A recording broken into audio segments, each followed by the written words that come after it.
Drage moje gledateljice, obećavam da će ovo biti najbolji, najopsežniji i možda i najvažniji videozapis ikada koji ste vidjeli o zdravlju vaše kose i o gubitku kose. Govorit ćemo što je gubitak kose kod žena, koji su glavni uzroci detaljno zašto žene gube kosu. Govorit ćemo o tome kako kemijski lijekovi djeluju na gubitak kose. Govorit ćemo o tome koji su daleko najvažniji minerali koji sprečavaju gubitak kose. Čak ću vam dati informacije koji su dva izvanredna prirodna lijeka ili specijalne biljke koji imaju značajan utjecaj na smanjivanje gubitka kose i mnogo informacija u današnjoj temi vezano za gubitak kose i kako vratiti zdravu bujnu kosu kod žena. Gubitak kose kod žena nije rijedak problem, ali za mnoge može predstavljati izvor velikog stresa i narušenog samopouzdanja.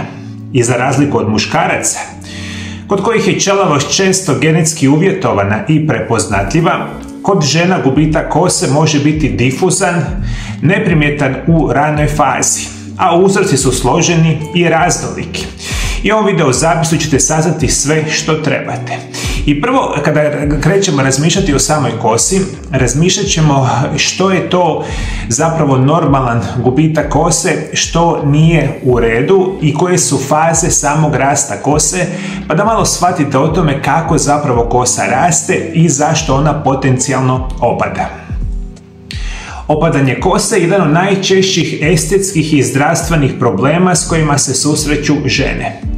Iako se na prvi pogled čini da je to iznenadna pojava, gubitak kose najčešće je rezultat procesa koji su se u tijelu odvijali mjesecima prije nego što su se primijetili prvi vidljivi znakovi. I da bismo razumjeli kada je opadanje kose normalno, a kada je znak ozbiljnog poremećaja, potrebno je poznavati prirodan ciklus rasta kose i dinamiku folikula dlake. Svaka vlast na našem vlasništvu prolazi kroz nekoliko jasno definiranih ciklusa, a ti ciklusi nisu usklađeni. Različite vlasti nalaze se na različitim fazama, što osigurava da tijelo, vlasnište, nikada ne ostane bez kose. Ciklus se sastoji od tri ključne faze: anagene, kategene i telogene faze. Dakle, kad razmišljamo o nekakvom rastu kose, to će traje dugog niza godina i postoje dvije ključne faze kako kosa raste i kako kosa pada. I kada govorimo o prvoj fazi, ona se naziva anagena faza ili faza rasta. Anagena faza je razdoblje aktivnog rasta kose koje traje 2 do 6 godina. Što je anagena faza duža, to vlast može narasti dulja i u ovoj fazi sudjeluje 80 do 90% svih vlasti na zdravom vlasništvu. A za vrijeme anagene faze folikul dlake je metabolički vrlo aktivan. Stanice matriksa dlake se dijele, formira se vlas, a folikul je duboko ukorijenjen u dermisu i dobro opskrbljen krvlju.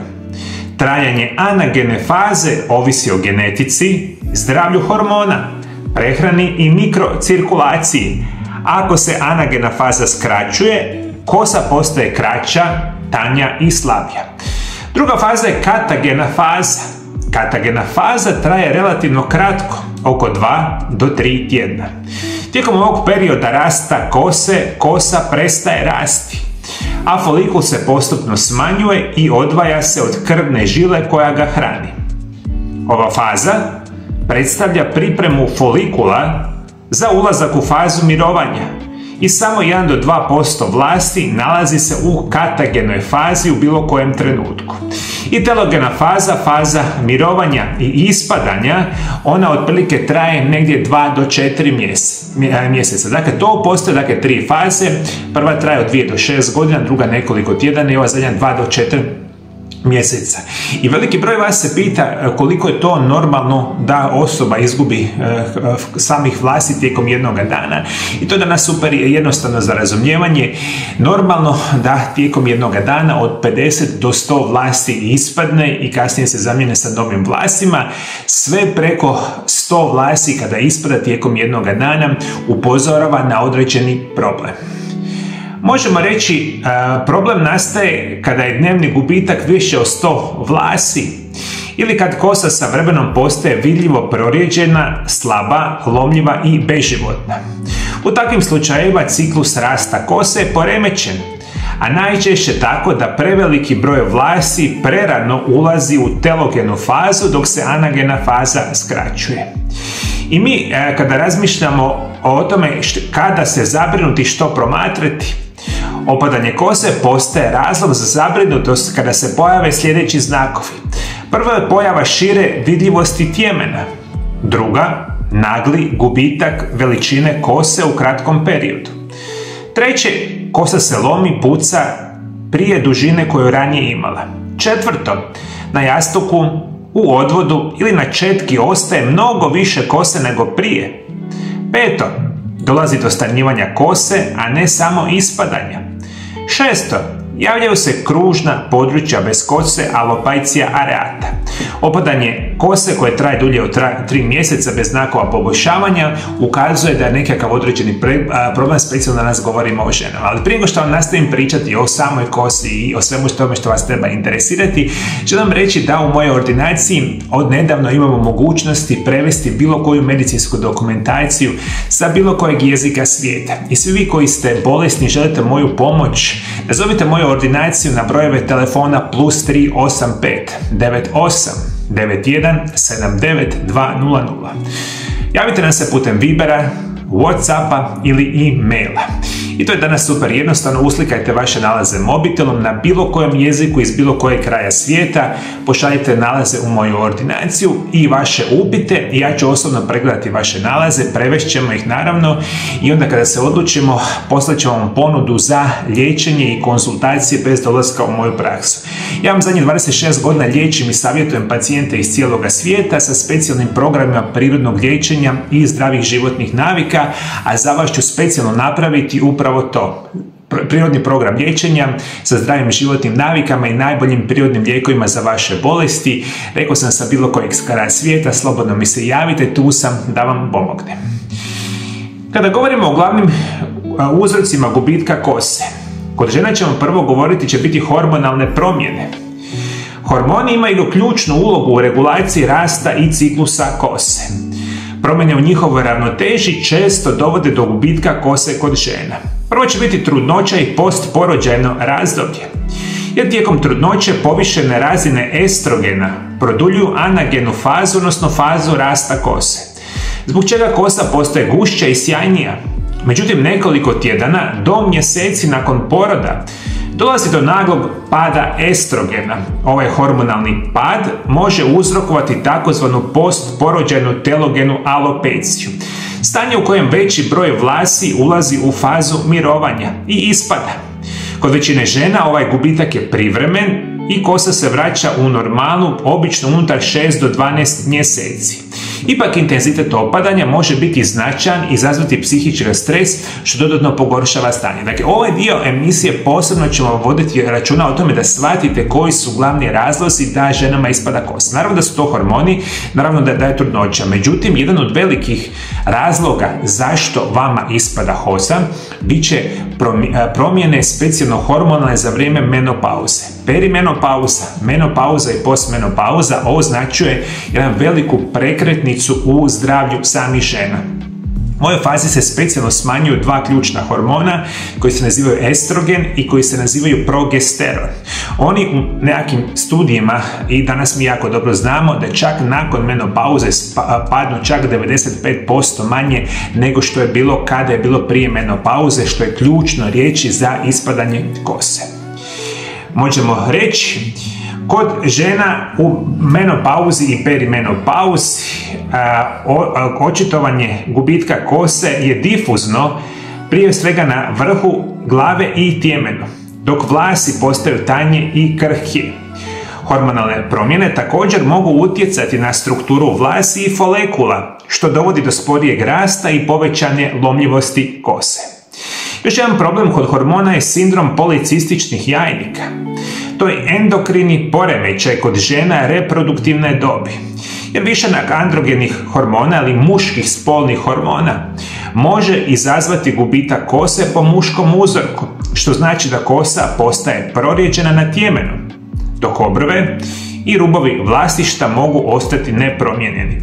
Pored gubitka kose, sindrom policističnih jajnika često uključuje akne, debljanje, neravnomjerne menstruacije i inzulinsku rezistenciju. Dalje što uzrokuje gubitak kose, to je potpunosti jasno i tu generalno najmanje uopće možemo utjecati, to će biti genetska predispozicija. Kako mi muškarci u velikom broju slučajeva gubimo kosu radi genetske predispozicije, tako i žene i sve više u današnje moderno doba genetika uzrokuje gubitak kose. Dalje ćemo govoriti nešto što je jako bitno za žene i na koje naravno možete onda krasno i utjecati, biti će gubitak kose vezan za stres u svakodnevnom životu.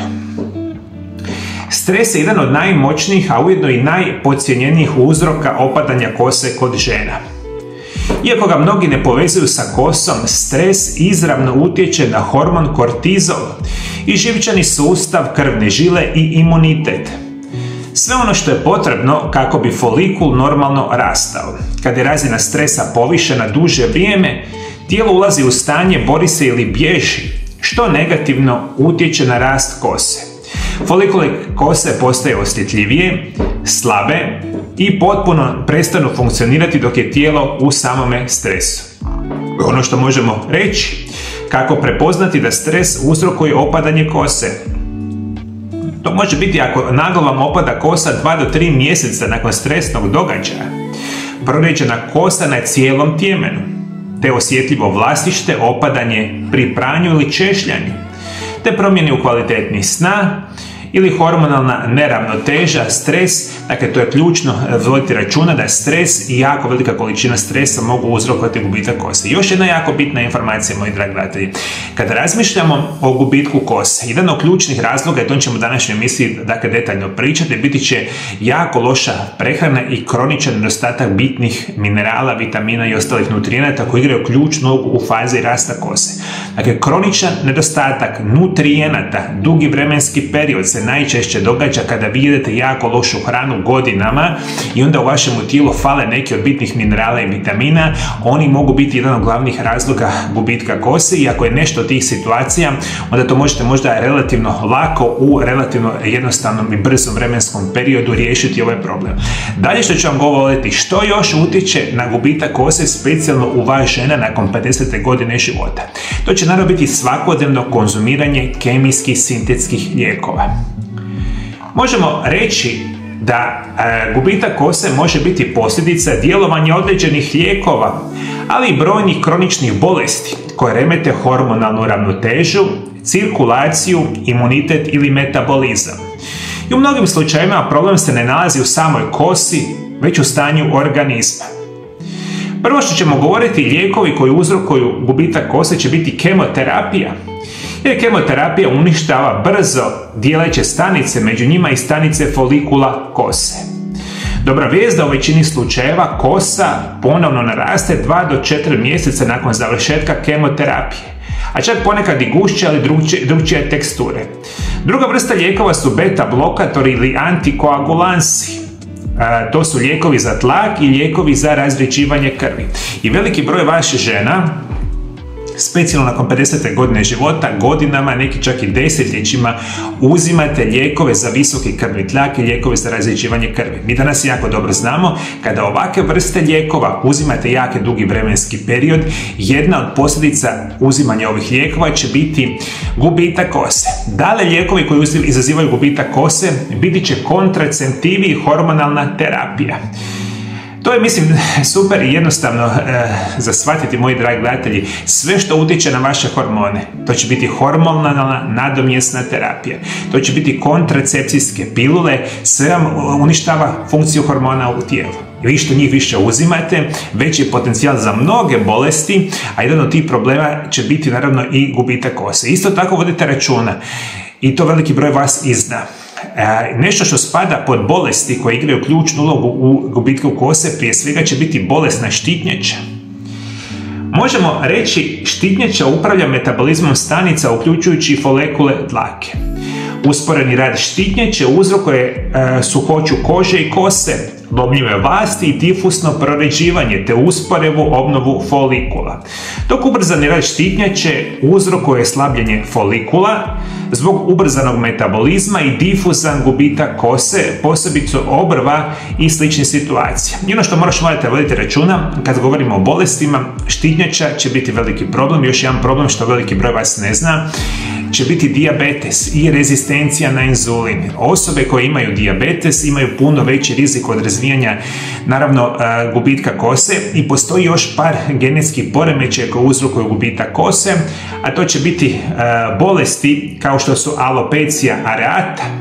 To su kružne, glatke, ćelave mrlje na glavi, ili možete imati lupus koji može uzrokovati trajno oštećenje folikula ako dolazi do stvaranja ožiljaka, i čak psorijaza ili dermatitis, gdje kronična upala može narušavati folikul dlake i to je jako, jako bitno za reći. I mi sad, kada govorimo o nečemu što je ključno za vas, sad ću vam govoriti koji su minerali igraju ključnu ulogu u zdravlju vaše kose. I ako bilo koji od ovih minerala u vašem tijelu fali, imate značajni rizik od gubitka kose, a mnogi od njih zapravo toga niste ni svjesni i kada njih ponovo vraćamo u naše tijelo, naša kosa će ponovo rasti bolja, gušća i slično.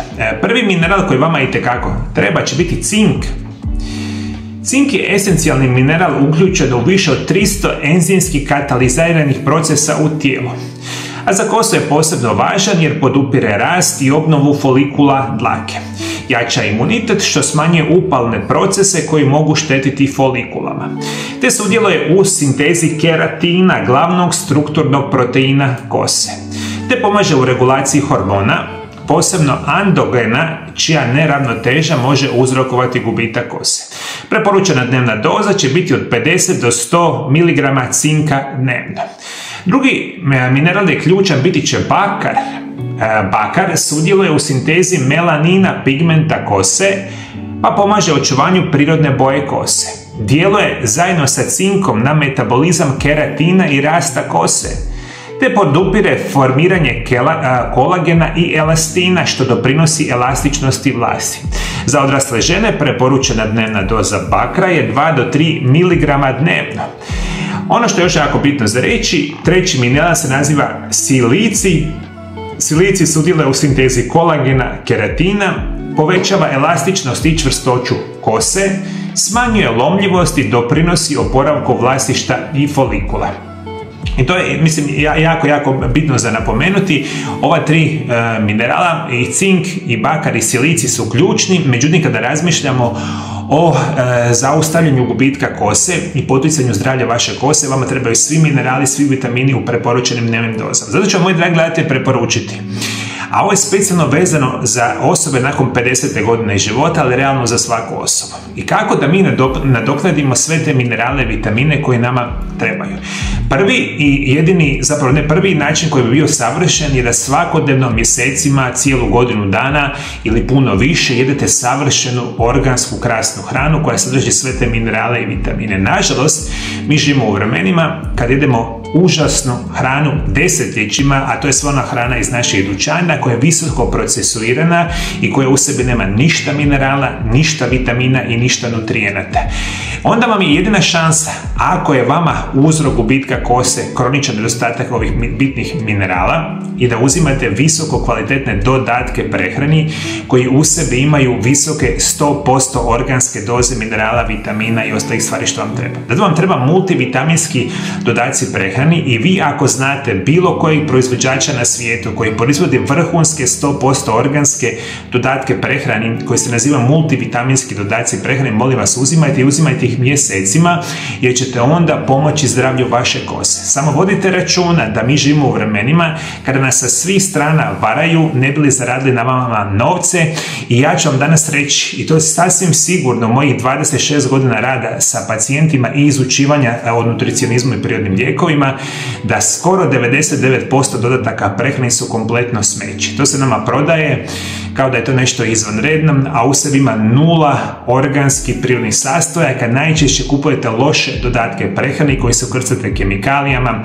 sintetskim nekakvim osnovama i onda sa nekakvim konzervansima, umjetnim bojilima, i to se nama prodaje pod prirodne lijekove. Problem je što vi ne shvaćate kada loše dodatke prehrani uzimate duži vremenski period, oni rapidno mogu pogoršati vaše zdravlje.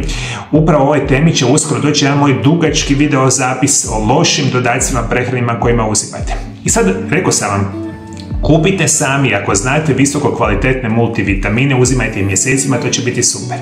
Ako slučajno ne znate koji je visoko kvalitetni multivitaminski napitak, ja ću vam preporučiti, na mom dućanu zdrave hrane postoji vjerojatno najbolji ili jedan od najboljih na svijetu multivitaminski napitak, oni se nazivaju optimalni set. On dolazi u ovakvim određenim vrećicama i ovo se naziva Power Cocktail, ovo je nešto što se naziva Activise i fali mi treći koji se naziva Restorate. Ovaj dodatak prehrane se naziva optimalni set, možete ga kupiti odmah ovdje dolje ispod video zapisa kod mene i u ovakvoj jednoj vrećici imate jedan prah koji mutite u vodi, pijete ga jedan dan ujutro, jedan dan navečer i onda uzimate sve minerale, sve vitamine u preporučenim organskim formama. I ako smatrate da tako vama nešto treba, dolje ispod video zapisa kupite dodatke prehrani za 3 mjeseca minimalno, uzimajte ih i nadoknadit ćete sve minerale, sve vitamine koje vama trebaju za zdravlje vaše kose u čistim prirodnim organskim formama. Jeste me shvatili, moji dragi gledatelji? Idemo dalje sa emisijom. Slušajte, ovo je jako bitno. Koliko brzo možete očekivati poboljšavanje kose ako počnete liječiti problem? Rezultati ovise o uzroku gubitka kose. Privremeni gubitak kose može se poboljšati unutar 3 do 6 mjeseci uz adekvatnu prehranu, minerale i smanjenje stresa. Kod hormonalnih poremećaja i alopecije terapija može zahtijevati 6 do 12 mjeseci. I to je ono što veliki broj vas računa, dakle nikada nema brzo popravljanje gubitka kose, vjerojatno će vam možda trebati i godinu dana uz zdrav način života, zdrave životne navike, primjenom prirodnih lijekova, da vaša kosa ponovo počne izrasti kako treba. Jeste me shvatili? Na početku emisije smo govorili da ona prva faza kose ide od 2 do 6 godina, zato ona ne može toliko savršeno brzo rasti. Super zdrav način života cijeli život, ali specijalno računajte od 6 mjeseci do godinu dana, nekakav minimalni vremenski period da oporavite zdravlje vaše kose. Slušajte, ovo je jako bitno. Koje pretrage bi vi trebali napraviti da znate koji je glavni uzrok vaše kose? Pravilna dijagnostika predstavlja temelj uspješnog liječenja gubitka kose. Kod žena je opadanje kose najčešće multifaktoralno i može biti povezano sa hormonima, stresom, nedostatkom nutrijenata, genetikom, autoimunim procesima, lijekovima ili nezdravom kosom ili vlastištom. Prvo što vam je treba je klinički pregled kod dermatologa ili trihologa, to je prvi i najvažniji korak. Pregled omogućuje stručnjaku da procjeni stanje kose izravno, vidljivo i stručno. Kod dermatologa se procjenjuje gustoća vlasi i raspored proređivanja, stanje folikula i vlasište, te oblik ili vrsta alopecije. Ono što možemo reći od laboratorijskih pretraga, trebate uzeti kompletnu krvnu sliku gdje se procjenjuje anemija, infekcije ili upalne procese. Anemija, posebno ona uzrokovana manjkom željeza, jedan je od najčešćih uzroka gubitka kose kod žena, osobito kod onih sa obilnom menstruacijom, neredovitom prehranom i kroničnim upalama. Morate provjeriti željezo ili feritin, te obavezno cink i bakar. Jer ako nemate cinka i bakra, jako veliki broj problema može biti, isto tako i sa samim silicijem. Te trebate provjeriti hormone štitnjače, kao što su T4, T3, TSH, koji su ključni za opadanje kosa, te kod hormone kod žena kao što su estrogen, progesteron, testosteron i DHAS i SHBG globulin koji se veže na sporne hormone. I obavezno možete napraviti specifične testove vlasišta koji se nazivaju trikogrami, koji su jako bitni, čak ponekad možete napraviti nekakvu vrstu biopsije, dakle ovisno koji je potencijalni uzrok, ili su hormoni, ili kroničan nedostatak minerala, vitamina, ili što god da je u pitanju, moramo to prvo provjeriti. I kada utvrdimo sa samim dijagnostičkim pretragama što je tu nama fenomenalno, zapravo dokazano, onda mi možemo fenomenalno utjecati sa zdravim životom. Jeste me shvatili, moji dragi gledatelji, ovo su pretrage koje se namijenjene svima vama za otkrivanje uzroka gubitka kose. Zadnji dio emisije sam ostavio za dvije specijalne biljke koje su jedne od najboljih biljaka na svijetu za gubitak kose. Molim vas jako dobro saslušajte. Moja prva preporuka će biti da uzmete ginkgo bilobu. Ginkgo biloba je poznata kao drevni živi fosil. Ovo je jedna od najstarijih biljaka na svijetu i najstarijih stabala na svijetu. Tradicionalno se koristila u kineskoj medicini već tisućama godina za poboljšanje cirkulacije i mentalne jasnoće. Ono što možemo reći, kada uzimate ginkgo bilobu, povećavate protok krvi u malim kapilarama, uključujući i vlasište, što potiče opskrbu folikula hranjivim tvarima. Uzimajući ginkgo bilobu, štitite stanice kose od oksidativnog stresa i slobodnih radikala. Uzimajući ginkgo bilobu potičete rast kose, jer bolja cirkulacija i zaštita folikula mogu smanjiti gubitak kose i poboljšati gustoću vlasi. Te ginkgo biloba vam jača imunitet, što je jako bitno kod osoba sa autoimunim oblikom gubitka kose. Jeste mi shvatili, moji dragi gledatelji? Ono što ću vam preporučiti, uzimate multivitamine koje god vi izaberete ili uzimate sa mog dućana zdrave hrane optimalni set. Uz njega smijete uzimati ginkgo bilobu, koje možete biti isto tako tražite u organskoj čistoj formi, koja može biti u formi kapsula, tableta, čajeva, tinktura, prahova, kako god. Najjednostavnija će možda verzija biti da uzimate mjesec, 2, 3 ginkgo bilobu u obliku kapsula i to će vam izvanredno pomoći. Ako ne uzimate ginkgo bilobu, moja druga preporuka će biti jedna izvanredna biljka koja se naziva Pygeum ili Pygeum africanum. Pygeum africanum je stablo koje raste u središnjoj i južnoj Africi. Tradicionalno je poznato u lokalnoj medicini za liječenje problema sa prostatom kod muškaraca. Međutim, u posljednjih 10 godina istraživanja pokazuju da ova biljka ima izvanredan utjecaj na hormonalnu ravnotežu i cirkulaciju vlasišta, što je važno za gubitak kose kod žena. Uzimajući Pygeum, on može pomoći u regulaciji hormona koji utječu na difusno proređivanje kose, osobito žena u perimenopauzi, menopauzi ili kod sindroma policističnih jajnika. Ova biljka smanjuje lokalne upale folikula dlake koje mogu uzrokovati lomljivost ili ispadanje kose.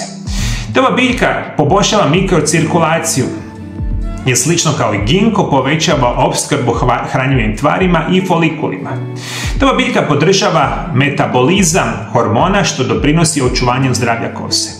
Dnevna doza je 50 do 100 mg dnevno, 1 do 2 puta dnevno uz obrok i minimalno trajanje, uzimanje samih ovoga Pygeuma biljke će biti isto tako, barem 3 mjeseca minimalno ga trebate uzimati pa da imate. Ovo je specijalno bitno, ako ste me malo prije saslušali, za žene koje imaju gubitak kose, posljedica hormonalne neravnoteže. Onda vam je ovaj Pygeum dobar, za ostale može biti izvanredan ginkgo biloba. I to su dvije biljke koje mi danas znamo da su značajni i jedni od najboljih biljaka na svijetu za poticanje zdravlja kose. Ali kao što sam napomenuo puno puta, i kada razmišljamo o gubitku kose, vodimo računa kada i živimo zdravo, da onda ta kosa treba duži vremenski period da se oporavi. I još jedna informacija je bitna za moje dragi gledatelji. Svi vi koji još ne znate, ja sam autor 3 knjige, a specijalno ću vam danas preporučiti moje 2 knjige o biljkama i prirodnim lijekovima. Ja sam se to trudio napisati zadnjih nekoliko godina i moja prva knjiga vam se naziva Čudesni prirodni lijekovi prvi dio i Čudesni prirodni lijekovi drugi dio.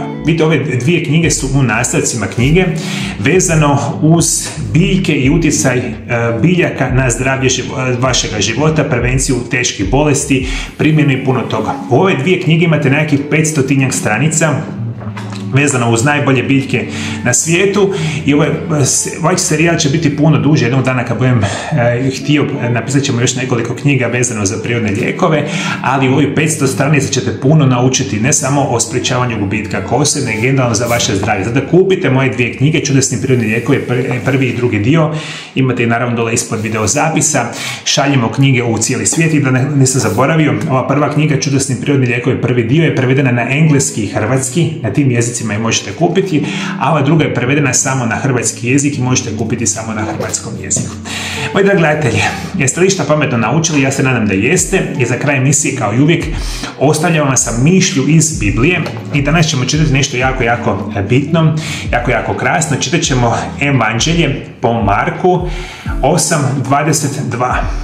To će biti ozdravljenje slijepca iz Betsaide. U Bibliji piše: dođu u Betsaidu, te mu dovedu slijepca i zamole ga da ga dotakne. On prihvati slijepca za ruku, izvede ga izvan sela, pljune mu oči, stavi na njega ruke i zapita ga: vidliš li šta? On diže oči i reče: vidim ljude, pričinjaju mi se kao stabla koja hodaju. Zatim mu ponovo stavi ruke na oči, a on potpuno progleda i ozdravi, tako da je sve sasvim jasno vidio. Tada ga posla kući, ni u selo, i reče mu: ne ulazi.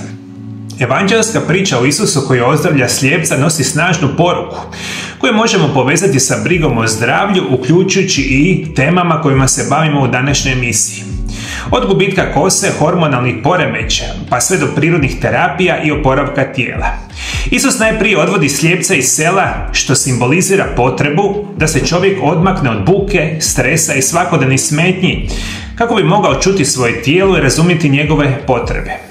I sam proces ozdravljenja u priči odvija se postupno. Slijepac najprije vidi nejasno, a potom jasno. To je slika stvarnog procesa iscjeljenja kakav danas vidimo kod ljudi. Ništa se ne događa preko noći. I kod gubitka kose, loše apsorpcije željeza, hormonske neravnoteže ili iscrpljenog imuniteta. Tijelu treba vremena da obnovi zalihe minerala i vitamina i da se folikuli oporave, a tkiva regeneriraju. U biblijskoj priči posebno je važan trenutak kada slijepac sam potvrđuje prve znakove poboljšanja. A to nas uči da čovjek mora aktivno sudjelovati u vlastitome iscjeljenju. U praksi to znači pratiti stanje kose i kože, obratiti pozornost na prehranu, nadoknaditi minerale, voditi računa o štitnjači, jetri, hormonima i stresu. I svjetlost koja dolazi u život slijepca nakon ozdravljenja je simbol jasnoće, ravnoteže i obnove. I to je ista svjetlost koja se vraća u naše tijelo kada nadoknadimo ključne minerale, vitamine, nutrijente i prirodne lijekove. Zato ova biblijska poruka snažno povezana sa cijelom našom emisijom, jer je iscjeljenje proces koji traži pripremu, razumijevanje, svakodnevnu brigu i suradnju sa vlastitim tijelom, i kao bilo koja, kronična bolest, tako možda i problemi sa kosom, nikada ništa ne ide preko noći, nego uvijek treba vremena i pravilnog vođenja da bi onda se situacija poboljša. Ništa u životu nije niti brzo, niti jednostavno, niti jeftino, koliko god ljudi to najčešće mislili. To je potpunosti pogrešna činjenica. Vi ako imate bilo kakvih informacija o sprječavanju gubitka kose, molim vas naravno dolje ispod video zapisa pišite. Ako vam se svidio ovaj video zapis, podijelite ga sa drugim osobama da i nešto i druge osobe saznaju. Ali prije nego što odete, molim vas, ovdje pored mene u ovom malom prozorčiću imate moj drugi video zapis koji je vezan za ključne vitamine za gubitak kose. To je jedan krasan video zapis koji je nedavno isto tako izašao. Kliknite na ovaj mali prozor, a ako ga niste pogledali, pogledajte ga. Mislim da ćete onda imati cjelokupnu sliku o svim mineralima, vitaminima i o sprječavanju gubitka kose. Moji dragi gledatelji, Bog vas blagoslovio, Bog blagoslovio vašu obitelj, vidimo se drugi puta. Lijepi pozdrav!